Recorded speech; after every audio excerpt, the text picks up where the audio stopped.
Labas vakaras mūsų mėlyje klausytojai, su jumis kaip ir kiekvieną savaitę jaunimo laida Utenoje nieko nevyksta. Taigi, kaip ir kiekvieną mažai savaitgalį, jį pasitinkame mes. Aš Ieva. Ir Aividas. Na ir nebetempiant tamprių objektų iki neregėtų platumų, muzikinės pauzės nelaukiant. Juk vis vien žinot mūsų repertuarą atmintinai, tai tikrai nebūtina. Tu per gerai galvoji apie mūsų klausytojus. Amžinas optimistas.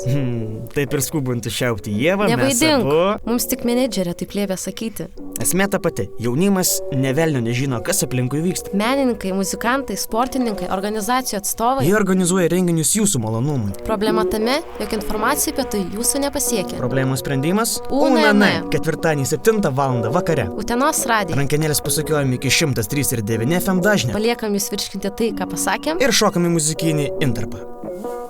Kur mano kava?